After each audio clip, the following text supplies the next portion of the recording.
आज ज्ञानेश्वरांच्या गीतार्थावर मला आपल्याशी बोलायचं आहे. विषय घेण्याचं कारणच असं की ज्ञानेश्वरांनी गीतेचा अर्थ काय लावला, म्हणजे गीता त्यांना कशी प्रतीत झाली त्याचा शोध आपल्या साक्षीने मला घ्यायचा आहे. त्याचं कारणही विनोबांच्या गीताईला यंदा 500 वर्ष पूर्ण झाली आहेत. गीताईच्या अमृत महोत्सवाच्या निमित्तानं गीतेच्या गीताईचाही पुनर्शोध घ्यावा आणि विनोबांनी लावलेल्या गीतार्थाचं वैशिष्ट्य आणि औचित्य आपल्यासमोर मांडावं, हा हे विषय निवडण्यामागे उद्देश होता. या सर्व लोकांना गीतेबद्दल इतकं आकर्षण का वाटावं, इतकी ओढ का वाटावी? आपल्याला अपेक्षित असलेलं एखादं वेगळं तत्त्वज्ञान हे गीतेच्या आधारेच मांडलं जावं अशी असोशी त्यांना का लागून असावी? श्रीमद आद्य शंकराचार्यांनी पहिल्यांदा गीतेवरचं भाष्य लिहिलं आणि तेव्हापासून जो कोणता नवा संप्रदाय प्रवर्तक असेल, त्याला जो कोणता नवा विचार मांडायचा असेल समाजाच्या स्वास्थ्याच्या किंवा घटनेच्या दृष्टीने, तो मांडण्यासाठी गीतेचा आश्रय घेणं त्या सर्वांना अत्यावश्यक वाटलं. ही नोंद घेण्यासारखी गोष्ट आहे. गीतेमध्ये असं काय आहे? यांनी स्वतंत्रपणे आपलं तत्त्वज्ञान मांडलं असतं तर ते ग्राह्य झालं नसतं का समाजामध्ये? गीतेचा आधार घेण्याची आवश्यकता काय? त्याची आवश्यकता दोन, म्हणजे गीतेचं वैशिष्ट्य आणि मोठेपण हे दोन गोष्टींमध्ये आहे. त्याचं एक म्हणजे गीता सर्वोपनिषदो गावो दोग्धा गोपालनंदनः पार्थो वत्स सुधीर भोक्ता दुग्धम गीतामृतम महत्. सर्व वेदांमध्ये, उपनिषदांमध्ये, ब्रह्मसूत्रांमध्ये जे तत्त्वज्ञान मांडलेलं आहे त्या तत्त्वज्ञानाचा अर्क हा गीतेमध्ये उतरलेला आहे. त्यांनी वर्णन केलं की गीता ही अशी धेनू आहे की जिच्या दुधामध्ये या सर्व तत्त्वज्ञानाचा अर्क उतरलेला आहे. त्यासाठी प्रत्यक्ष दोहन भगवान श्रीकृष्णाने केलं. अर्जुनाची भूक हे त्या धेनूला फुटलेल्या पाण्याचं निमित्त होतं. त्या निमित्ताने दोहन केलं भगवंतानी आणि निघालेलं जे अमृत आहे तत्त्वज्ञानाचं, त्या अमृताने अर्जुनाची भूक भागलीच. पण जे जे अर्जुनावस्थेत असतात हे जगातल्या कोणत्याही काळात आणि कोणत्याही प्रदेशातल्या संभ्रांत झालेल्या अर्जुनांची भूक भागवण्याचं सामर्थ्यसुद्धा गीतेमध्ये असल्याची ग्वाही या श्लोकाच्या द्वारे दिली गेली आहे. वेद या शब्दाचा अर्थ ज्ञान आहे. विद म्हणजे जाणणे, यापासून वेद शब्द बनलेला आहे.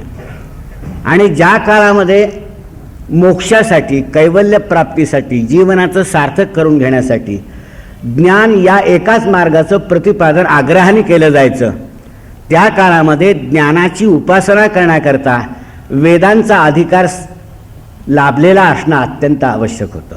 ज्ञानात मोक्ष, मोक्ष फक्त ज्ञानामुळेच मिळेल. ज्ञानादेव तू कैवल्यम, कैवल्य फक्त ज्ञान उपासनेनेच मिळेल.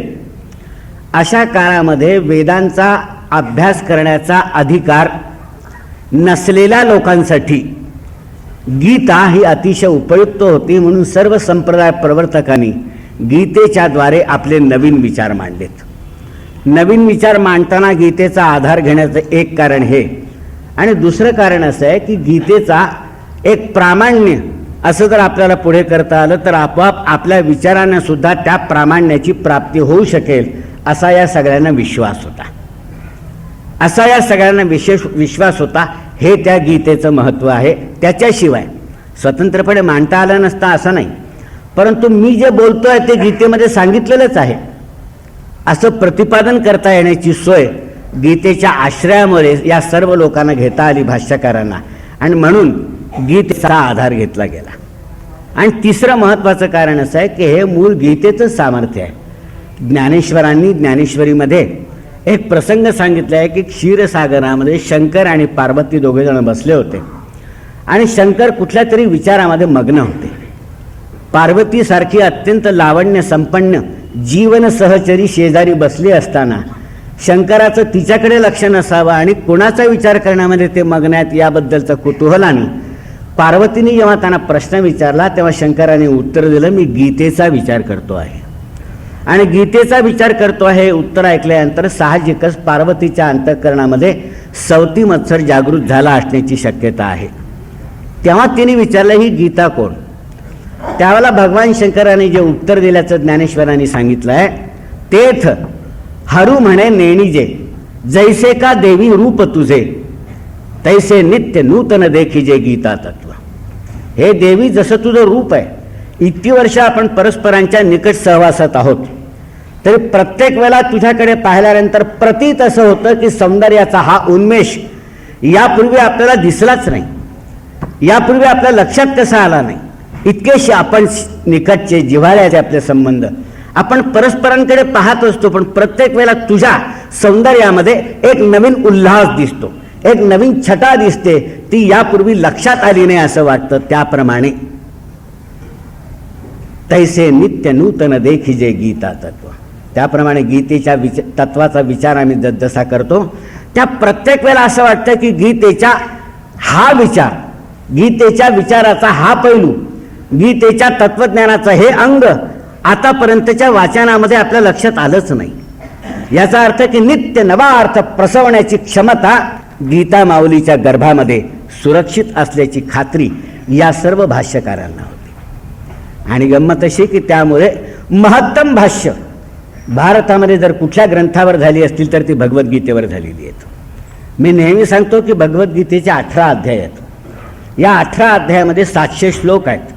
यापैकी एकाही अध्यायाचा क्रम न बदलता, अध्यायांमधल्या श्लोकांचा क्रम न बदलता, श्लोकांमधल्या चरणांचा क्रम न बदलता, चरणांमधल्या पदांचा क्रम न बदलता, पदांमधल्या शुद्ध लेखनाचा क्रम न बदलता, मात्रांचा क्रम न बदलता, ज्या ज्या काळाला ज्या ज्या अर्थाची आवश्यकता असल्याची प्रेरणा त्या युगप्रवर्तक भाष्यकाराला झाली असेल, तो तो अर्थ गीतेने आपल्याजवळून काढून त्यांच्याकडे सोपवलेला आहे. गीतेमध्ये कुठल्याही अर्थाची ओढाताण न करता, पाठभेदाचा आश्रय घ्यावा न लागता, गीतेच्या मूळ प्रकृतीला एवढीशी सुद्धा कुठेही दुखापत होऊ न देता हे सगळे हे अर्थ, हे पुष्कळदा परस्पर भिन्न अर्थ आहेत. कुणाला यात अद्वैत वेदांत दिसला, कुणाला द्वैत भक्ती दिसली, कुणाला द्वैताद्वैत विचार दिसला, कुणाला केवलाद्वैत विचार दिसला, कुणाला विशिष्टाद्वैत विचार दिसला, कुणाला भक्ती दिसली, कुणाला ज्ञान दिसलं, कुणाला कर्म दिसलं, कुणाला कर्मसन्यास दिसला, कुणाला अनासक्ती योग दिसला, कुणाला साम्य योग दिसला. त्या त्या काळाची जी भूक होती, त्या त्या युगाची जी तहान होती, ती भागवण्याचा अर्थ गीतेने काढून दिला त्या त्या युगाचं नेतृत्व करणाऱ्या एखाद्या भाष्यकाराच्या माध्यमातून. हे सामर्थ्य गीतेमध्ये असल्याची खात्री असल्यामुळे प्रत्येकाने गीतेपुढे शरणागती पत्करली आणि या युगाला आवश्यक असा अर्थ माझ्या पदरात टाक अशी प्रार्थना केली आणि गीतेने तो काढण्याची परवानगी दिली. प्रत्येकाला आपला अर्थ गीतेच्या आधारे सांगण्याची आवश्यकता वाटण्याचं हे एक कारण आहे. ज्ञानेश्वरांचं भाष्य, ज्याला आपण भावार्थ दीपिका किंवा ज्ञानेश्वरी म्हणून ओळखता, ते भाष्य हे मराठीतलं गीतेवरचं पहिलं भाष्य आहे. ज्ञानेश्वरांपूर्वी संस्कृतमध्ये श्रीमद शंकराचार्य, रामानुजाचार्य आणि मध्वाचार्य यांची भाष्य ही प्रगट झालेली होती ज्ञानेश्वरीच्या अगोदर. ज्ञानेश्वरीच्या थोड्या नंतरच्या काळात वल्लभाचार्यांचं भाष्य आलं. ज्ञानेश्वरांचं मराठीतलं पहिलं भाष्य. या भाष्याचा म्हणजे ज्ञानेश्वरांच्या गीतार्थाचा जो वेगळेपणा आहे तो आपल्यासमोर मांडायचा झाल्यास मला हे मांडावं लागेल की ते पहिलं भाष्य आहे. आणि आतापर्यंतच्या आचार्यांनी ज्ञानेश्वरीचे जे अर्थ काढलेत हा क्रियापद नको असेल तर त्यांना जे अर्थ भावलेत, ज्ञानेश्वरी त्यांच्याशी ज्या भावनेनी बोलली, ज्ञानेश्वरीनी आपलं हृदय त्यांच्यासमोर ज्या पद्धतीने उलगडून दाखवलं, ते अर्थ त्या त्या काळामध्ये अत्यंत आवश्यक होते. ते अर्थ त्या त्या काळामध्ये अत्यंत आवश्यक होते. समजण्याकरता फक्त मी एवढंच सांगेन की 20व्या शतकामध्ये टिळकांनी कर्मयोग पर अर्थ लावण्याची काय गरज होती? मंडालेच्या तुरुंगात होते आणि भगवद्गीतेचं अध्ययन त्यांचंही झालं होतं, पण कर्मयोगाचा अर्थ लावण्याची काय गरज होती? वस्तुतः गीतेमध्ये या सर्व मार्गांचं विवेचन आहे. अष्टांग योगाचा आहे, ध्यान योगाचा आहे, कर्मयोगाचा आहे, ज्ञानयोगाचा आहे, भक्ती योगाचा आहे. मग कर्मयोगाचा अर्थ लावण्याची काय गरज? आणि गीतेने प्रत्येक वेळेला असं म्हटलेलं आहे, म्हणजे ते प्रत्येक अर्थ पाहताना गीतेचा त्या वेळेचा आग्रह असा आहे, कर्मयोगो विशिष्यते तयोस्तु कर्म संन्यासात कर्मयोगो विशिष्यते भक्तिमान मे प्रियो नरहा. माझा जो भक्तिमान असतो तुम्हाला अत्यंत आवडता असतो. तस्माद योगी भवार्जुन, अर्जुना तू योगी हो. आणि सर्व कर्म अखिलम पार्थ ज्ञाने परिसमाप्यते. तू कोणतंही कर्म कर, त्या सर्व कर्मांचं विसर्जन हे ज्ञानामध्ये होत असतं. असं प्रत्येक योगाचं महत्त्व गीतेने मांडलेलं आहे. मग टिळकांना 20व्या शतकामध्ये कर्मयोगाचं प्रतिपादन अट्टहासाने करण्याची का गरज वाटली? त्या काळच्या भारताची जी परिस्थिती होती ती पारतंत्र्याची होती. आणि या पारतंत्र्याचे आघात या एतद्देशीयांच्या मनावर झालेले होते आणि त्यामुळे सगळ्यांची मनं मरगळलेली होती. इंग्रजांनी एक दक्षता अशी घेतली होती, मेकॉलेच्या शिक्षण पद्धतीच्या द्वारे शस्त्रैर हताश्च रिपवहा न हता भवंती. जर शत्रूला आपण शस्त्रांनी मारण्याचा प्रयत्न केला तर ते ठार मरत नाहीत. त्याचं लक्षात घ्या. शस्त्रैर हताश्च रिपवा न हता भवंती. दुसरे शत्रू तयार होतात, पण प्रज्ञा हताश्च रिपवा सुहता भवंती. त्यांना शरीर रूपाने ठार मारणं यानी तो माणूस, ते शत्रुत्व नष्ट होत नाही. त्यापेक्षा त्यांची प्रज्ञा मारली पाहिजे, त्यांची बुद्धी मारली पाहिजे, त्यांच्या बुद्धीवर आघात केले पाहिजेत. त्यांच्या बुद्धीवर आघात केल्यानंतर ते सगळे लोक आपलेच विचार बोलून दाखवायला लागतात. स्वतःचे सगळे वेगळे विचार, स्वतःचं वेगळं अस्तित्व हे सगळं विसरून जातात. इंग्रजांच्या शिक्षण पद्धतीमुळे त्या काळामध्ये सगळा समाज असा मरगळून गेला होता.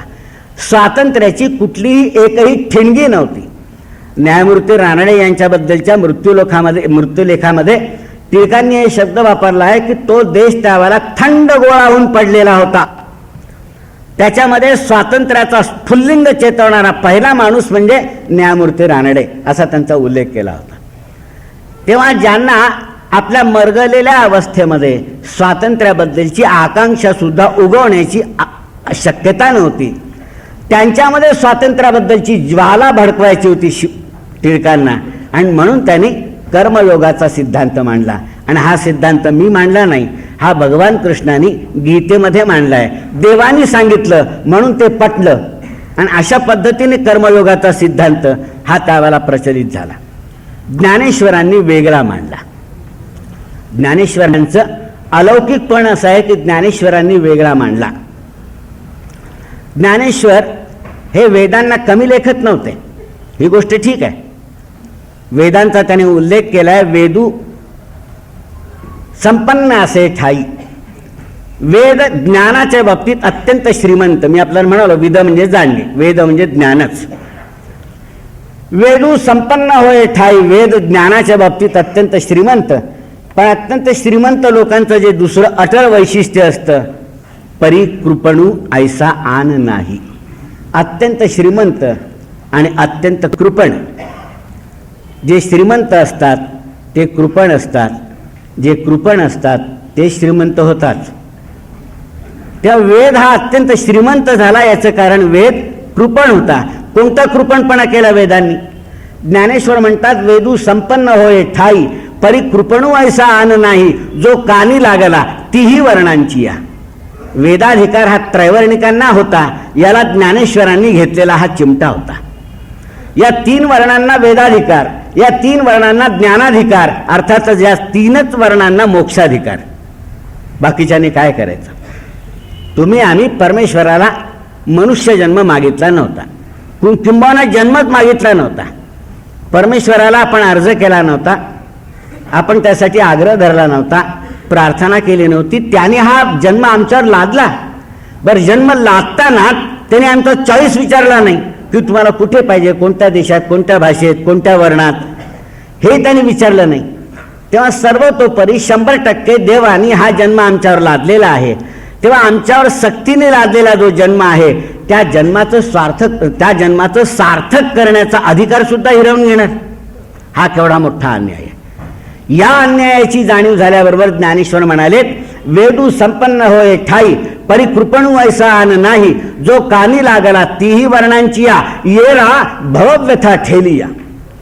प्रापंचिक दुःखांनी त्रस्त झालेला बाकीचा जो मोठा समाज होता उरलेला, येरा भवव्यथा ठेलिया स्त्री शूद्राधिक प्राणिया अनवसर मांडुनिया राहिलासे. स्त्री शूद्र हे सगळे जे मोक्षापासून ज्ञानापासून कारण वेदापासून वंचित झालेले वर्ग होते, त्यांच्यामध्ये हाहाकार उत्पन्न झाला आपल्यावर झालेल्या अन्यायाच्या निषेधाचा. तो हाहाकार पाहिल्यानंतर ज्ञानेश्वर म्हणतात, वेदांच्या लक्षात आपली चूक आली, वेदांनी जीभ चावली. ज्ञानेश्वर हे समन्वयवादी कसे आहेत? मुळात गीता ही समन्वयवादी आहे, पण ज्ञानेश्वर त्याहून समन्वयवादी आहेत. ज्ञानेश्वर म्हणतात, ते मज पाता मागील उणे फेडावया गीतापणे वेदू वेठला भलतेने सेव्य होवावया. वेदावतारामध्ये आपल्या हातून झालेली चूक दुरुस्त करण्याकरता स्वतः वेदांनीच गीतेच्या रूपाने पुनर्जन्म घेतला. ती चूक दुरुस्त करण्याकरता स्वतः वेदांनीच गीतेच्या रूपाने पुनर्जन्म घेतला आणि गीतेच्या 9व्या अध्यायामध्ये साक्षात भगवंतानी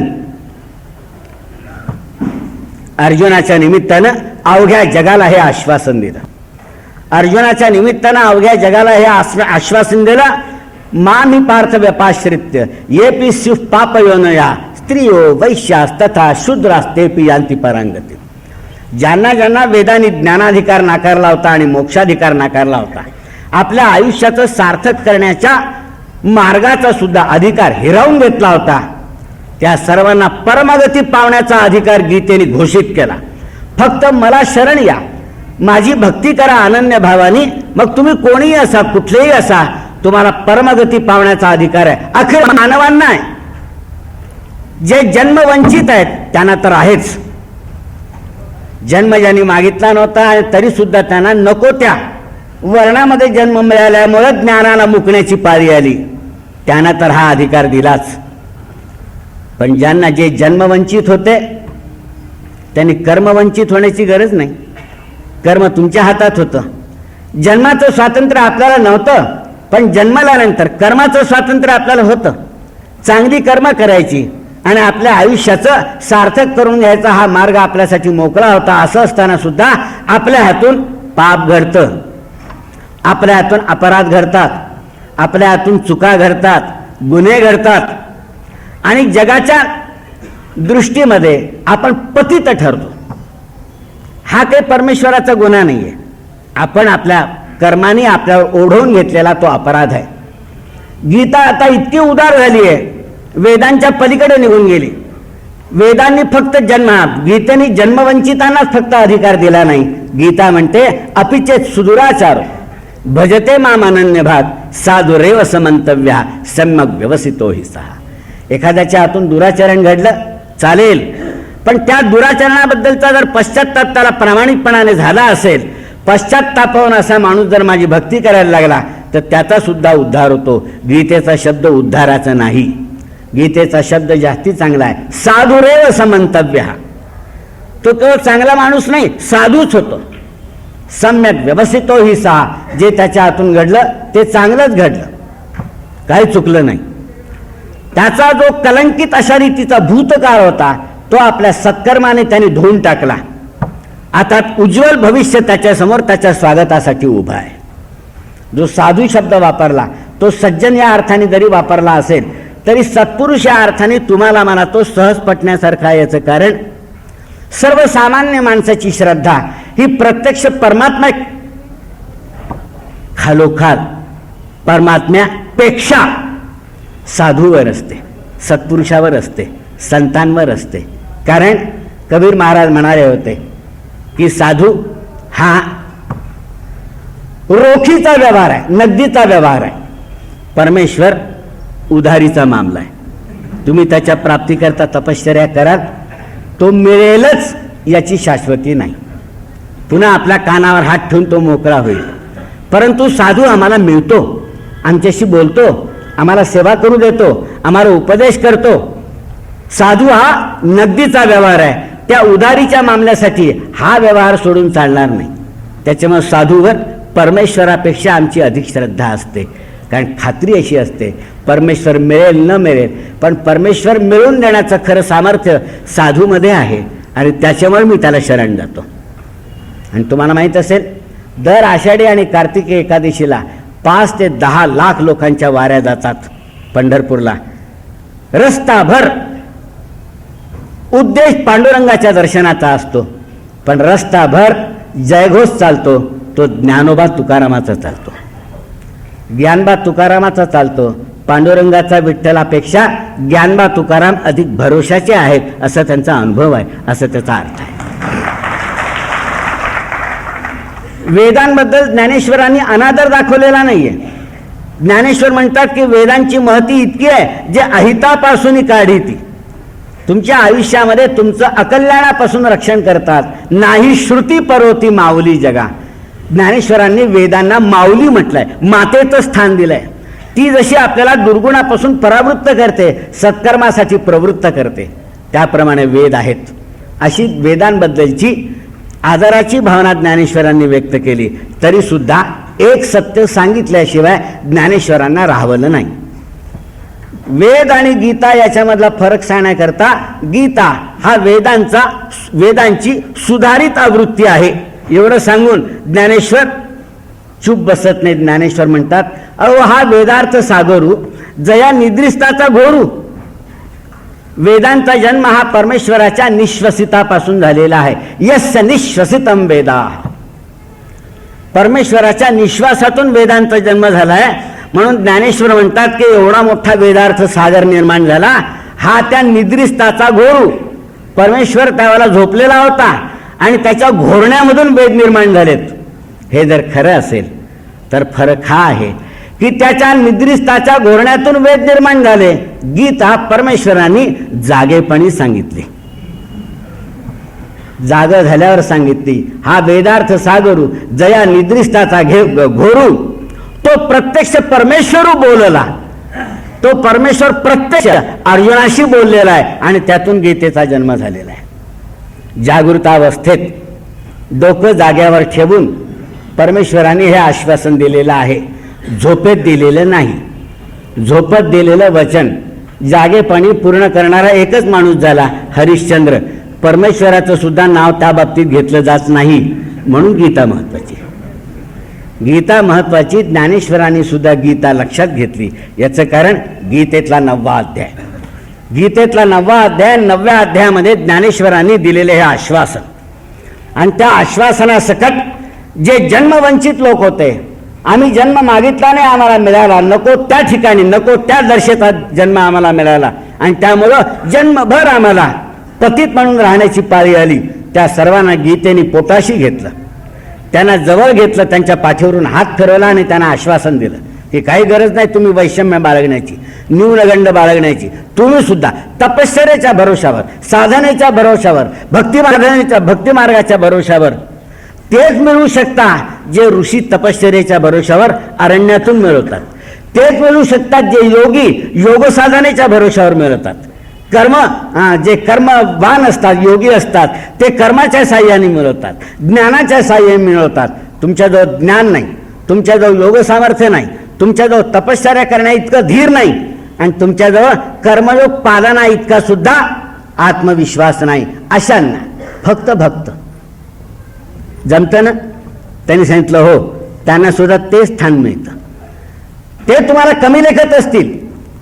हिमालयामध्ये, गिरिगव्वरामध्ये, अरण्यामध्ये तपश्चर्या करून परमेश्वराच्या प्राप्तीचा ध्यास बाळगणारे तपस्वी, योग साधना करून परमेश्वराच्या सूक्ष्म रूपाशी एक रूप पावणारे सगळे योगी आणि हातात घेतलेल्या कर्माशी अत्यंत पवित्रपणा असं नातं सातत्याने ठेवणारे कर्मयोगी. आणि खरं परमेश्वराचं स्वरूप काय आहे आणि परमेश्वरी रूप आणि तुमचं माझं रूप, परमेश्वराचं तत्व आणि तुमचं माझं तत्व हे एकमेकांशी एकरूप कसे आहेत याची खात्री, याची प्रचिती घेणारे जे लोक आहेत ते ज्ञानयोगी. या सगळ्यांची भेट या भक्ताला आपोआप परमेश्वराच्या दरबारात होते. अरे तुम्ही इथे कसे? तुमच्याजवळ तर काही नव्हतं.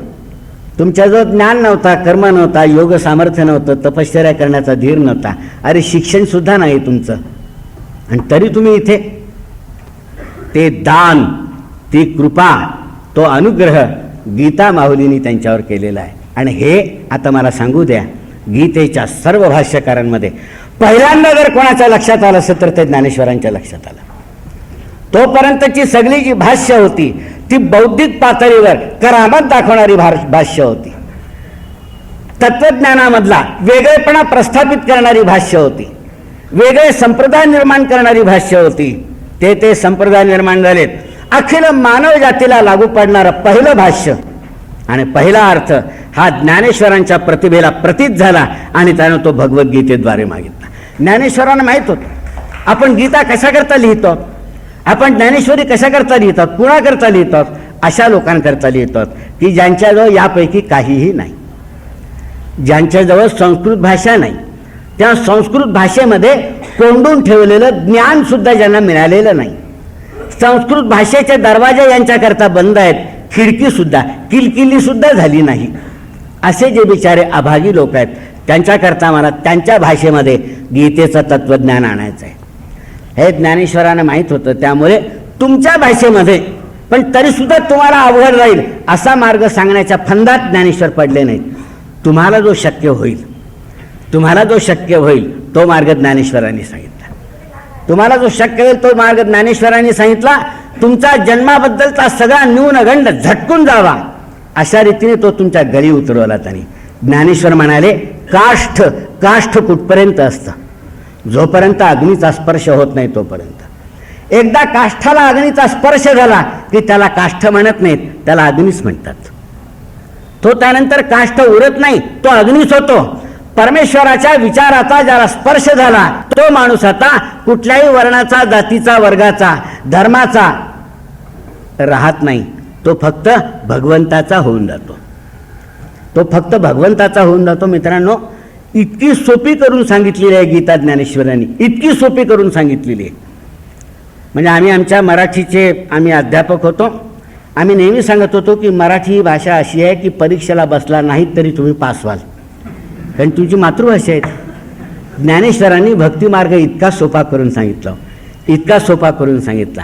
ते म्हणाले, परमेश्वराच्या प्राप्तीसाठी तुम्हाला हिमालयामध्ये जाण्याची गरज नाही, गिरीकंदरांमध्ये तपश्चर्या करण्याची गरज नाही, अरण्यांमध्ये साधना करण्याची गरज नाही, घरात पूजापाती करण्याची गरज नाही, व्रत आचरण्याची गरज नाही, संसाराकडे पाठ फिरवण्याची गरज नाही, आपल्या नातलगांशी निष्ठुरपणे वागण्याची गरज नाही, जो पोटा पाण्याचा व्यवसाय असेल तो सोडण्याची सुद्धा गरज नाही. या सगळ्या गोष्टी, काही गोष्टी करण्याची गरज नाही. संसार, तुमचे नातलग, तुमच्यावर प्रेम करणारे, तुम्ही ज्यांच्यावर प्रेम करता त्यापैकी कोणालाही सोडण्याची गरज नाही. ज्यांनी तुम्हाला उपजीविका पुरवलेली आहे अशा व्यवसाय सुद्धा सोडून देण्याची गरज नाही. इतकं वैराग्य पाळण्याची गरज नाही. तुम्ही तुमच्या घरात, तुमच्या संसारात तुमचा व्यवसाय करीत कुठलीही गोष्ट सोडावी न लागता परमेश्वराच्या प्राप्तीचा मार्ग अनुसरू शकता, हे ज्ञानेश्वरांनी सांगितलं. अहो, हिमालयामध्ये गेला, अरण्यामध्ये तपश्चर्या केली, परमेश्वर मिळतो, ध्रुव म्हणतो मिळतो, मला मिळालाय. पण आम्ही म्हणू की नाही भाई, आमच्याजवळ एवढी ताकद नाही आहे. ठीक आहे, तुम्हाला देतो परमेश्वर. कुठे आहे परमेश्वर? ते म्हणाले, अहो गीतेतच त्यांनी सांगितलंय, बिचारांनी कोणी त्याच्याकडे लक्ष दिलं नाही. गीतेमध्येच परमेश्वरांनी सांगितलं होतं की प्रत्येक जीवमात्राच्या अंतर्यामी मी विद्यमान आहे. प्रत्येक जीवमात्राच्या मी तिथे विद्यमान आहे. त्या परमेश्वराचा शोध घेण्यासाठी तुम्हाला इतरत्र जाण्याची गरज नाही. प्रत्येक जीवमात्रावर प्रेम केलं तरी सुद्धा परमेश्वराची भक्ती तुम्हाला साधली. जे जे भेटे भूत ते ते मानिजे भगवंत, हा भक्तियोग निश्चित जाण माझा. परमेश्वराने आपला भक्तियोग उलगडून दाखवला की प्रत्येक प्राणीमात्रामध्ये ज्या अर्थी चलनवलन आहे त्या अर्थी चैतन्य आहे, ज्या अर्थी चैतन्य आहे त्या अर्थी तो परमेश्वराचा उन्मेष आहे. तेव्हा आम्ही इतरत्र जाण्याची, पाहण्याची गरज नाही. किंबहुना इतरत्र जाण्याचा मोह झाला म्हणजे आपल्या ठिकाणी स्थित असलेल्या परमेश्वराचा उपमर्द आपण करतो आहोत. त्याला आपण ओळखलंच नाही आहोत, त्याला आपण ओळखलंच नाही. आपल्या जवळ आहे, कस्तुरी मृगाला हे माहितीच नसतं की दशदिशा आपल्या सुवासाने घमघमून टाकणारा कस्तुरीचा जो गंध आहे तो रानात नाही आहे, तेव्हा रानोमाळ धावपळ करण्यात अर्थ नाही आहे. तो आपल्याजवळ आहे, इथून जातोय सगळीकडे, इथून जातोय सगळीकडे. हे ओळखायचं. परमेश्वर तुमच्याजवळ आहे, इतरांजवळ आहे. त्या परमेश्वराची पूजा करण्याचा सोपा मार्ग त्यांनी सांगितला. त्याच्यावर प्रेम करा, प्रत्येक जीव मात्रावर प्रेम करा. त्यांच्यावर केलेलं प्रेम हीच त्या परमेश्वराची भक्ती आहे. कोणाही जीवाचा न घडो मत्सर, वर्म सर्वेश्वर पूजनाचे, वर्म सर्वेश्वर पूजनाचे. तुकाराम महाराजांनी सांगितलं की आमची अशी श्रद्धा आहे की प्रत्येक जीव मात्राजवळ परमेश्वर आहे. कशाला जायचं? त्या कोणाचाही मत्सर करण्याचा आम्हाला अधिकार नाही, द्वेष करण्याचा अधिकार नाही, शत्रुत्व करण्याचा तर नाहीच नाही. आमचा अधिकार एकच, प्रत्येकावर प्रेम करणे. म्हणजे आपोआप त्या परमेश्वराची प्रसन्नता आपल्याला लाभते. परमेश्वराची पूजा कशी करायची? सोपं आहे. ज्ञानेश्वर म्हणाले, तया सर्वात्मका ईश्वरा स्वकर्म कुसुमांची वीरा पूजा होय उदारा तोषा लागी. ज्ञानेश्वरांनी आपलं प्रत्येक वचन गीतेतून उचललेलं आहे, गीतेतून विचारलं आहे. ज्ञानेश्वर म्हणतात त्याची पूजा करण्यासाठी पूजा साहित्य वापरण्याची गरज नाही, पूजा सामुग्री विकत आणण्याची गरज नाही. फुलं, गंध, अक्षता, निरांजन अजिबात गरज नाही. तुम्हाला जर परमेश्वराची खरी पूजा करायची असेल, तुमच्या आटोक्यात असणारी, तुमच्या आवाक्यात असणारी, एकही पैसा खर्च करावा न लागता परमेश्वराची पूजा करायची असेल, ज्ञानेश्वर म्हणतात तया सर्वात्मका ईश्वरा, सर्व विश्वामध्ये ओतप्रोत भरून राहिलेल्या त्या ईश्वरी तत्वाची जर पूजा करायची असेल, स्वकर्म कुसुमांची वीरा पूजा होय उदारा तोषा लागे. आपली कर्म, तुमच्या माझ्या हातून होणारी जी कर्म आहेत, कळत होणारी नकळत होणारी अशी जी कर्म आहेत, त्या कर्मांचीच फुलं करायची आणि ती फुलं परमेश्वराच्या मस्तकी चढवायची. संपलं. दुसरी पूजा करण्याची गरज नाही. आपल्या हातून कर्म होतातच, कर्माशिवाय आपल्याला कोणाला राहता येत नाही. मी कर्म करणार नाही असं जर तुम्ही निर्धार केला तर ते सुद्धा एक कर्मच होतं. गीता म्हणते की नाही कश्चित क्षणमपि जातुक तिष्ठत त्यकर्मकृत, अकर्मकृत असा एक क्षण सुद्धा माणूस राहू शकत नाही. एक क्षण सुद्धा त्याला कर्म सोडून राहता येत नाही. कळत नकळत नकळत बरंच कर्म होत असतं, हे आपल्या लक्षात येत नाही. आता मी लक्षात येत नाही म्हणताना असा हात केला होता, असं मी ठरवलेलं नव्हतं घरून येताना की हे वाक्य उच्चारीन तेव्हा मला असा हात करण्याची तुम्ही आठवण द्या. आपोआप होतं, आपोआप होतं, माझ्या नकळत होतं. आपण पापण्यांची उघडझाप करतो, ठरवून नाही करत. अशी पापण्यांची उघडझाप आपण ठरवून नाही करत, आपोआप होत राहते. उलट जर ठरवून आपण नाशिक सारख्या शहरामध्ये पापण्यांची उघडझाप करायला गेलो तर मार खाण्याची पाळी येईल. आपण श्वासोच्छ्वास करतो, ठरवतो का? जन्म घेतला तेव्हापासून आपण श्वासोच्छ्वास करत आलो. आम्ही ठरवत नाही. लोकांना असं सांगत नाही, तुम्हाला कल्पना आहे का मला किती काम आहेत, मला श्वास घ्यायचा आहे, सोडायचा आहे, परत घ्यायचा आहे, परत सोडायचा आहे. अहो थोडी कामं आहेत का मला? मला माहितीही नसतं. मी श्वासोच्छ्वास करत असतो. मी झोपलेला असतो, श्वासोच्छ्वास चालू असतो. तो विचार नाही करत, मालक झोपलेला आहे, आपणही जरा डुलकी घ्यायला काय हरकत आहे. आपण श्वासोच्छ्वास करतोय आपल्याला माहिती नसतं, पण तो विचारा चालू असतो. शेवटपर्यंत ते आपल्याला कळत नाही. शेवटचा श्वास घेतो ते सुद्धा आपल्याला कळत नाही, घरच्यांना कळतं आणि मग ते एक सुटकेचा लांब श्वास सोडतात.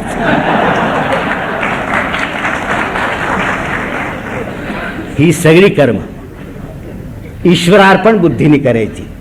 9व्या अध्यायामध्ये भगवंत म्हणाले होते, यत् करोषि यद् अश्नासि यद् जोषि ददासि यत् तपस्यसि कौंतेय तत् कुरुष्व मदर्पणम. खलास. तू जेवतो, तू खातो, तू विचार करतो, तू काम करतो, हे सगळं तू मला अर्पण करून टाक. त्या सगळ्यांची फुलं कर, त्या फुलांनी माझी पूजा कर. संपलं, माझं तुझ्यापासून काही मागणं नाही. ज्ञानेश्वरांचा भाव केवढा सात्विक आहे, पण त्यांनी तुमच्या माझ्यावर टाकलेली जबाबदारी केवढी अवघड आहे. बस कर्मार्पण करायचे ना फुलं म्हणून, आम्हाला ते सहज शक्य आहे. आता विचार करा, खरोखर आपली कर्म परमेश्वराला आपण अर्पण करणं आपण समजतो तेवढं सोपं आहे का? जर दुष्कर्म असतील तर परमेश्वराला अर्पण करायला आपण एका पायावर तयार असतो. इलेक्शनमध्ये जर आमचं डिपॉझिट जप्त झालं तर काय परमात्मा दुष्ट आहे हो? आणि इलेक्शनमध्ये जर मी निवडून आलो, काय माझी पॉप्युलॅरिटी आहे तुम्हाला कल्पना नाही. राहायला परमात्मा. तर परमेश्वराला आपली कर्म अर्पण करणं सोपं नाही, याचं कारण आपण लक्षात घ्या. परमेश्वराला जे फूल आपण वाहतो ते अनर्घ्य असलं पाहिजे, अनाघ्रात असलं पाहिजे. ते हुंगलेलं असून चालणार नाही, ते पायदळी पडलेलं असून चालणार नाही, ते तुडवलेलं असून चालणार नाही, वापरलेलं असून चालणार नाही. जसंच तसं ताजं ते परमेश्वराच्या मस्तकावर आपल्याला चढवायचं असतं. त्याप्रमाणे तुमच्या कर्मांची फुलं करायची असतील तर ही जबाबदारी पत्करावी लागते की कर्म कोणाकरताही करून चालणार नाही. आई करता नाही, वडिलांकरता नाही, नवऱ्या करता नाही, बायको करता नाही, प्रियकर्ता करता नाही, वरिष्ठा करता नाही. आणि मग त्याला अर्पण केल्यानंतर मग परमेश्वराने घेऊन टाकावं. पहिल्यांदा परमेश्वर, मग बाकीचे. पहिल्यांदा परमेश्वर आणि मग बाकीचे. बाकीच्यांना त्याचा प्रसाद घेऊ द्या, पण नैवेद्य बाकी परमेश्वराला दाखवला पाहिजे. आता परमेश्वराला माझी कर्म अर्पण करायची असतील, पहिल्या प्रथम मी कुणाही करता केलेलं नाही आहे, देवा तुझ्याकरता केलेलं आहे. तेव्हा मला याची काळजी घ्यावी लागेल की माझं कर्म हे ताज्या फुला इतकं निष्कलंक असलं पाहिजे. माझं कर्म हे पवित्र असलं पाहिजे, निर्मल असलं पाहिजे. म्हणजे परमेश्वराची कर्म फुलांनी करण्याची पूजा आपल्याला सोपी वाटली. आता ती किती अवघड आहे लक्षात घ्या. आयुष्यातलं प्रत्येक कर्म, कळत किंवा न कळत होणारं प्रत्येक कर्म हे पवित्र असेल याची दक्षता घेणाऱ्यालाच त्या पूजेवर अधिकार सांगता येईल. ज्ञानेश्वरांनी केवढं प्रचंड काम साधलं तुम्ही पहा. फुलं आणणं, अंगावर टाकणं, मोकळे होणं हे सोपं आहे, पण आपली कर्म ही परमेश्वराला अर्पण करायची आहेत. त्या अर्थी ती वाईट असून चालणार नाही, अपवित्र असून चालणार नाही, ती चांगली केली पाहिजे. अशा रीतीने जर परमेश्वराची पूजा करण्याचा संकल्प जगाने केला, सगळं जग पवित्र झाल्याशिवाय राहणार नाही. पूजेचा सोपा मार्ग दाखवण्याच्या भरात ज्ञानेश्वर संपूर्ण जगाला निष्कलंकतेची दीक्षा देऊ पाहतायत, हे आपण लक्षात घ्या. आणि अशा रीतीनं माझ्या आयुष्यातला प्रत्येक क्षण जर मला परमेश्वराला अर्पण करता आला तर माझं स्वतःचं आयुष्य हीच परमेश्वराची एक अखंड आणि प्रदीर्घ पूजा बनून जाईल. प्रत्येकाच्या आयुष्याला पूजेचं पावित्र्य मिळून जाईल. ज्ञानेश्वरांनी आम्हाला ते सांगितलेलं आहे. त्यानंतर एक अभ्यासक्रम दिला आहे. ज्ञानेश्वर विचारतात, हा जन्म कोणी दिला तुम्हाला? परमेश्वरांनी दिलाय. परमेश्वराला तो परत नको करायला? हे आयुष्य तुम्हाला परमेश्वरांनी दिलंय. हे आयुष्य तुम्हाला परमेश्वरांनी दान म्हणून दिलेलं नाही, भिक्षा म्हणून वाढलेलं नाही, उसणं म्हणून दिलेलं नाही. हे परमेश्वरांनी तुम्हाला कर्ज म्हणून दिलेलं आहे. हे आयुष्य परमेश्वरापासून आपल्याला कर्ज म्हणून घेता आलं, ते सव्याज परमेश्वराला परत करण्याची जबाबदारी आपल्याला पार पाडायची आहे. देणारे आयुष्य परमेश्वराकरता ध्रुवानी दिलं होतं, प्रल्हादांनी दिलं होतं, ज्ञानेश्वरांनी दिलं होतं, तुकारामांनी दिलं होतं. तुम्ही देणार आयुष्य? बापरे, कठीण आहे. एका पंढरपूरच्या वारीमध्ये एक वयस्क गृहस्थ भेटलेत. त्यांची ओळख झाली. म्हटलं काय चाललंय तुमचं? ते म्हणाले मी निवृत्त झालो आहे, आता मी आळंदीला ज्ञानेश्वरांच्या दर्शनाला जातो. ज्ञानेश्वरांचं दर्शन घेतल्याची वर्दी पांडुरंगाच्या कानी घालण्याकरता पंढरपूरला जातो, तिथून पुन्हा आळंदीला येतो, तिथून पुन्हा पंढरपूरला जातो, वर्षभर हे करतो. त्याने विचारलं, तुम्हाला संसार, मुलं बाळं काही नाही आहेत. तो म्हणला, अहो गेले 75 वर्षाचं आयुष्य त्यांनाच दिलं की, आता उरलेलं आयुष्य तरी मला माझ्या मनाप्रमाणे वापरू द्या. पूर्ण आयुष्य देता येणं अवघड आहे. पूर्ण आयुष्य देता येणं अवघड आहे याचं कारण असं आहे की त्या आयुष्यामध्ये मग इतरांचा विचार सुद्धा मनामध्ये येऊ देता कामा नये. परमेश्वर ओतप्रोत भरला असेल तर मग इतरांच्या विचाराला आतमध्ये प्रवेश करायला वावच नाही, पूर्णपणे परमेश्वराला देतो. तो म्हणलं नाही हो, शक्य नाही. एखाद वर्ष नाही, 1 वर्ष सुद्धा काहीच नाही, सांगता येत नाही. म्हणजे माझी इच्छा आहे महिना, त्या मानाने महिना जमेल, पण तरी सुद्धा कोणत्या वेळेला काय होतं हे सांगता येत नाही. 1 आठवडा, हां आठवडा जमेल, पण तरी सुद्धा खात्री नाही हो. दिवस, हां दिवस जमेल. झोपताना काही वाईट विचार वगैरे, हां त्याची बाकी खात्री नाही आहे. 1 प्रहर म्हणजे 3 तास नाही, 1 तास नाही, 1 क्षण हा देता येईल. आपण मोठ्या उदारपणानं कर्म कबूल करून टाकतो की 1 क्षण एवढ्या मोठ्या आयुष्यातला परमेश्वराला द्यायला मी तयार आहे. त्यावेळेला हे पथ्य सांभाळावं लागतं.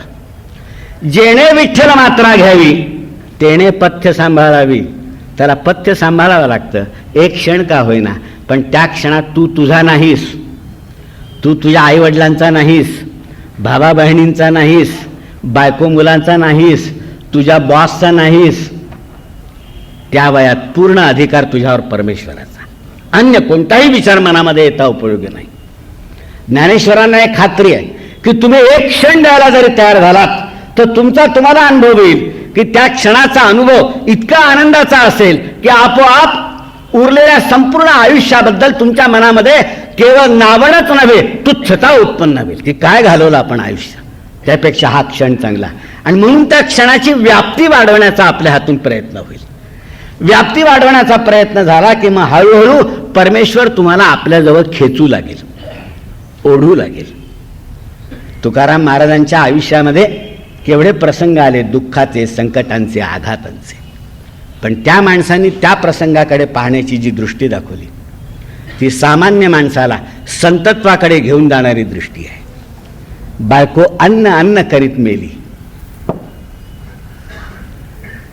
साथीच्या रोगात. पहिल्यांदा तर तुकाराम मला म्हणाले की बरे झाले देवा, बाईला कर्कशा, तू माझ्यावर उपकार केले, बायको कर्कश दिली, मला भांडकुदळ दिली, हे तुझे माझ्यावरचे केवढे उपकार आहेत. हे तुकाराम महाराज कुचेष्टीने म्हणत नाहीत, मनापासून म्हणत आहेत की बायको भांडकुदळ दिली, हे तुझे माझ्यावर किती उपकार आहेत. जर तू प्रेमळ दिली असतीस तर मी तिच्यातच गुंतून राहिलो असतो. अनायासे भांडकुदळ दिली म्हणून माझं मन तुझ्याकडे गेलं. मूल मेले, बरे झाले. आपल्या मुलाच्या मृत्यूबद्दल हा वत्सल बाप असे उद्गार काढतो. देवा, तूच आयुष्यातले एक मोहाचे जिव्हाळे माझ्यापासून ओढून घेतोय, काढून घेतोय माझ्यापासून. निसंग असा मी शिल्लक राहिलो की तू मला जवळ घेतल्याशिवाय राहणार नाहीस. मला हे सगळं मान्य आहे, तू दिलेल्या सगळ्या शिक्षा मान्य आहेत, तू दिलेले सगळी संकट मान्य आहेत, दुःख मान्य आहेत, कारण यांच्याच अंगावर पाऊल ठेवून मी तुझ्याकडे एकेका पावलाने येत चाललो आहे. काय हरकत नाही, क्षण द्या, चालेल. असा एक अभ्यासक्रम ज्ञानेश्वरांनी दिला. आणि मी आपल्याला म्हणालो की काही सोडावं लागलं नाही, घर सोडावं लागलं नाही आणि व्यवसाय सोडावा लागला नाही. त्या निमित्तानं घरादाराच्या आणि व्यवसायाच्या जबाबदाऱ्या टाळण्याची सबब ज्ञानेश्वरांनी तुम्हाला मिळू दिली नाही. तुम्ही घरदार सोडून, जगाच्या जबाबदाऱ्या सोडून भक्तिमार्गाकडेच वळाल, याची काय शाश्वती. त्याच्यामुळे ती ठेवली नाही. तुम्ही हेच करा आणि प्रामाणिकपणाने करा, हेच करा आणि प्रामाणिकपणाने करा. आपोआप त्याही व्यवसायामध्ये तुम्हाला परमेश्वराच्या अस्तित्वाची प्रचिती आल्याशिवाय राहणार नाही. त्या व्यवसायामध्ये सजन कसाई खाटीक होता,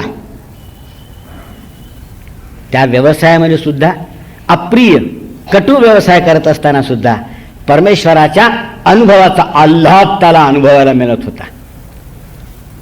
मी प्राचीन काळची संतांच्या गोष्टी सांगत नाही, अलीकडची एक गोष्ट सांगतो. सिस्टर निवेदिता, विवेकानंदांच्या शिष्या, यांचं एक पुस्तक आहे. साने गुरुजींनी त्याचा मराठीत अनुवाद केला आहे, राष्ट्रीय हिंदू धर्म या नावाने. त्याच्यामध्ये सिस्टर निवेदिताचा एक अनुभव दिला आहे. त्या म्हणाल्या की मी एकदा एका कन्याशाळेत गेले, कन्याशाळेमध्ये राऊंड घेतला. राऊंड घेताना एक शिक्षिका वर्गामध्ये शिकवीत होत्या विद्यार्थिनींना. मी त्या वर्गामध्ये शिरले आणि सहज माणूस परस्परांशी बोलताना जे अर्थशून्य प्रश्नोत्तर करतात तसा एक प्रश्न मी त्या बाईंना विचारला. काय चाललंय?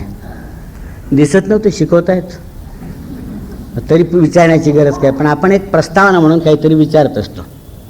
काय चाललंय?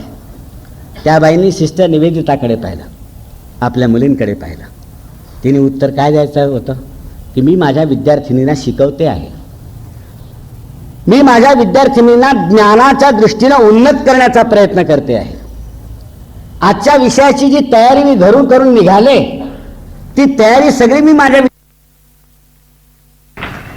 ही उत्तर खरी होती की नाही? पण शिक्षिकेने ते उत्तर दिलं नाही. ती प्रेमळपणाने सिस्टर निवेदिताकडे पाहिला आणि विचारलं, मी काय करते? मी माझ्या या देवतांची पूजा करते.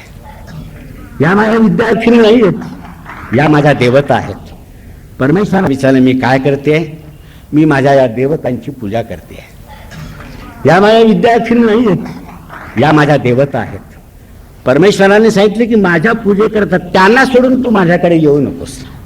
त्यांच्यावर प्रेम कर, त्यांच्यावर वात्सल्याचा वर्षाव कर. त्यांची मनं सुसंस्कृत होतील, शिक्षित होतील, अशा रीतीनं तू त्यांच्याशी संवाद साध. ती माझीच पूजा आहे, यापेक्षा वेगळी पूजा तुझ्यापासून मला अपेक्षित नाहीये. जी कोणती कर्म असतील ती तुम्ही प्रामाणिकपणानं ईश्वरार्पण बुद्धीने केलीत, मन लावून, की मग तुम्हाला परमेश्वराची वेगळी कुठलीही भक्ती करण्याची गरज नाही. इतका सोपा ज्ञानेश्वरांनी मोक्ष मार्ग आवळा हातावर ठेवावा त्याप्रमाणे या प्रांतातल्या सामान्य माणसाच्या हातावर ठेवला. उगीच नाही सगळ्यांची न्यूनगंड नाहीशी झाली तसं जे मी म्हणालो, उगीच नाही, आपोआप सगळ्यांचे न्यूनगंड झटकून निघालेत. त्या एका पंढरपूरच्या त्या भक्ती संप्रदायाच्या अध्यक्षाच्या पाया पडायला सगळ्यांना मिळालं. सगळ्यांनी आपल्या आयुष्याचं सोनं करून घेतलं. उभारून बाहे विठो पालवीत आहे. संतांनी असं लिहिलं, त्याने आपले भाऊ उभारलेत आणि तुम्हाला तो बोलावतो. अवघियांपुरते बोसंडले पात्र, अधिकार सर्वत्र आहे तेथे. आता कोणालाही अनधिकार नाहीये, सगळ्यांना अधिकार आहे. खटनट यावे, अवघे शुद्ध होऊन जावे, दवंडी पिठी भावे चोखा मेळा. सज्जनानेच यावं असं नाही, खटनटांनी सुद्धा यावं आणि आपलं आयुष्य त्यांनी शुद्ध करून घ्यावं. त्यामुळे या पंथामध्ये सगळे लोक शिरलेत, कुणालाही मज्जाव नव्हता. त्याच्यामध्ये सर्व वर्णांचे जातींचे संत तर होतेच, पण ज्या एका वर्गाचा विचार मनात आल्यावर तीक्ष्णतेची, घृष्णतेची, घृणेची असे सणक अंतःकरणात उत्पन्न होते, अशाही व्यवसायाचा उल्लेख त्यात आहे. कान्होपात्रा शरीर विक्रय हा जिचा बिचारीचा व्यवसाय होता, ती तू संतांच्या मंडळामध्ये जाऊन बसली. त्यात बामणी मृत्युंजय स्वामी त्याचं नाव गेलं. तो पहिल्यांदा मुसलमान राजा बेदरचा, त्याचा मुंतोजी झाला, मग मृत्युंजय स्वामी झाला. बहिरंबट नावाचा एक ब्राह्मण मुसलमान झाला, त्याचंही नाव त्याच्यात आलं. तो पंढरपूरला गेला आणि त्याचा बहिरा जातवेद झाला. आणि बहिरा जातवेदाची श्रीमद भागवतावरची भैरवी नावाची टीका प्रसिद्ध आहे. त्याच्यामध्ये शेख महम्मद झाला, योग संग्राम नावाच्या ग्रंथाचा करता.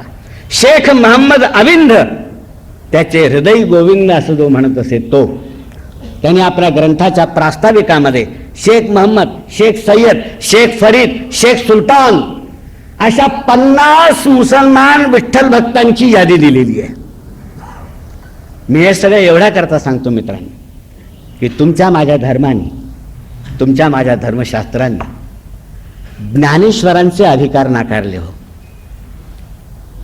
त्याच्या जन्मावर नकाराचा शिक्कामोर्तब केला. तुम्हाला प्रतिष्ठेने जगण्याचा अधिकार नाही. आई बापांनी देहांत प्रायश्चित्ताची किंमत मोजली, आपल्या मुलांना त्याचा धक्का लागू नये म्हणून, पण तरी सुद्धा मुलांना वणवण करावी लागली. त्यांचं उपनयन होऊ शकलं नाही. ही 4 भावंड कुठे आपल्याला जागा मिळेल, कोण आपल्याला जवळ घेईल म्हणून जात राहिलेत. सगळी दारं त्यांना पाहून बंद झाली, सगळ्या खिडक्या त्यांना पाहून बंद झाल्यात. अशा अपमानाच्या ठेचा खात हा माणूस फिरला. धर्मशास्त्राने सांगितलं तुमच्याकरता तरतूद नाही.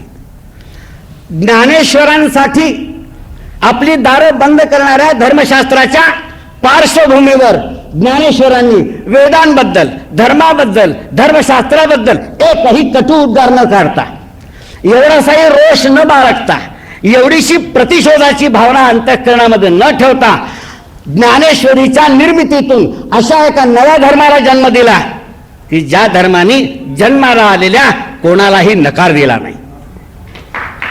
कोणत्याही वर्णाचा असो, जातीचा असो, धर्माचा असो, त्या सगळ्यांना पोटाशी घेतलं. असा अत्यंत उदार, असा अत्यंत व्यापक असा धर्म ज्ञानेश्वरांनी उजळून टाकला आपल्या तत्वज्ञानाच्या आधारे. त्याचं नाव भागवत धर्म.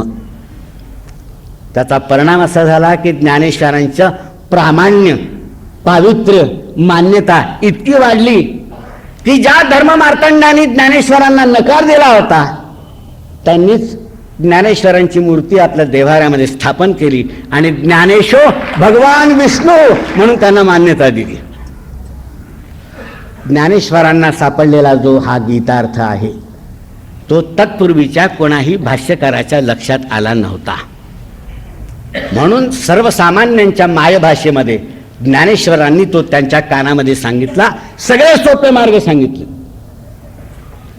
जे योग मार्गाचे अधिकारी आहेत ते समुद्र पोहून जातील, कर्म मार्गाचे, ज्ञान मार्गाचे अधिकारी आहेत. पण सामान्य माणसं जे आहेत त्यांच्याकरता मी नावांच्या नावा तयार करून ठेवले आहेत, असे भगवंत 9व्या अध्यायात म्हणतात. परमेश्वरांच्या नावांच्या नावा म्हणजे नौका, या नौकामध्ये बसावं, परमेश्वराचं नाव घ्यावं आणि त्यांनी हा संसाराचा समुद्र उल्लंघून पार जावं. किती सोपा करावा, किती सोपा करावा, हे ज्ञानेश्वरांनी केलं. हा त्यांना प्रतीत झालेला गीतेचा अर्थ आहे, गुह्यार्थ. किंबहुना असं म्हणता येईल की स्वतः गीता माऊलींनीच ज्ञानेश्वरांना जवळ घेतलं आणि आपल्या उदरातला हा जो अर्थ होता तो आपल्या हाताने त्यांच्या तोंडामध्ये भरवला. म्हणून मित्रांनो तो आपल्याला सगळ्यांना प्राप्त झाला. त्यामुळे मी एक शब्द वापरतो, महाराष्ट्राचा उद्धार झाला. एकच मी तुम्हाला वस्तुस्थिती सांगतो की महाराष्ट्रात वारकरी संस्थेची सदस्य संख्या निदान 10 लाख आहे. हे सगळे सत्प्रवृत्त लोक आहेत. म्हणजे वारकरी म्हणत नाही मी, परंतु सत्प्रवृत्तांची संख्या निदान 10 लाख आहे. निदान 10 लाख तरी आहेच. आणि या 10 लाखांपैकी अनेकांना तुम्ही उत्पन्न केलेल्या मोहांचे जी ठिकाणं आहेत ती भुरळ घालू शकत नाहीत आणि भ्रष्ट करू शकत नाहीत. ते शिकलेले नाही आहेत, मान्य, ते शिकलेले नाही आहेत, परंतु ज्या विद्यालयामध्ये त्यांना हे शिक्षण मिळालं आयुष्य चोखपणानं आणि निर्मळपणानं कसं घालवावं, त्या ज्ञानेश्वर विद्यालयात आणि तुकाराम महाविद्यालयाचे ते ग्रॅज्युएट आहेत. आणि तुम्हाला सांगू, आम्ही ज्या विद्यालयामध्ये शिकलो आणि शिकवलो, गेल्या 25 वर्षामध्ये देशात ज्या घटना घडल्यात, राजकीय क्षेत्रातल्या, सामाजिक क्षेत्रातल्या, शैक्षणिक क्षेत्रातल्या, आर्थिक क्षेत्रातल्या, धार्मिक क्षेत्रातल्या, सांस्कृतिक क्षेत्रातल्या, अरे न्याय क्षेत्रातल्या जे गुन्हेगार पकडले गेलेत, जे आमच्या आदराच्या सर्वोच्च शिखरावर आरूढ झालेले होते, ज्यांनी समाजाला वैचारिक आणि नैतिक असं नेतृत्व द्यावं अशी आमची अपेक्षा होती, ते सगळे लोक गर्दीचे धक्के चपेटे खात पोलिसांच्या पहाऱ्याखाली तुरुंगाच्या गाडीमध्ये बसण्याकरता रेटारेटीत जाताना आम्हाला पाहावं लागलं. त्यात कुलगुरू आहेत, त्यात न्यायाधीश आहेत, त्यात पोलीस अधिकारी आहेत, रांगेने 11, ज्यांच्यावर आमच्या संरक्षणाची जबाबदारी आमची टाकली, ते स्वतःचं सुद्धा संरक्षण करू शकले नाहीत. कैदेपासून नाही म्हणत मी, अटकेपासून म्हणत नाहीत, ते स्वतःचं सुद्धा क्षुल्लक आणि क्षुद्र अशा मोहापासून स्वतःचं संरक्षण करू शकले नाहीत. मित्रांनो, हे जे सगळे गुन्हेगार आहेत तुमच्या माझ्यासमोर आलेले, त्यापैकी एकही अशिक्षित नव्हता. उच्च विद्याविभूषित होते सगळे. बिचाऱ्यांना ज्ञानेश्वर तुकारामांच्या शाळांमध्ये ऍडमिशन मिळाली नाही, म्हणून ही दशा महाराष्ट्राला अनुभवावी लागली. ज्ञानेश्वरांना प्रतीत झालेला गीतार्थ माझ्या मते अनेक जण अनेक प्रकारचे अर्थ लावते, पण एका युगामध्ये परिवर्तन घडून आणणारा असा गीतार्थ ज्ञानेश्वरांच्या प्रतिभेला प्रतीत झाला. त्याचं अवलोकन आपण आज केलं. ज्ञानोबापासून विनोबापर्यंत गीतेचे जे अभ्यासक झालेत, त्यात विनोबांना प्रतीत झालेला गीतार्थ आपल्यासमोर उलगडण्याचा आश्वासन देऊन मी आपल्याला धन्यवाद देतो.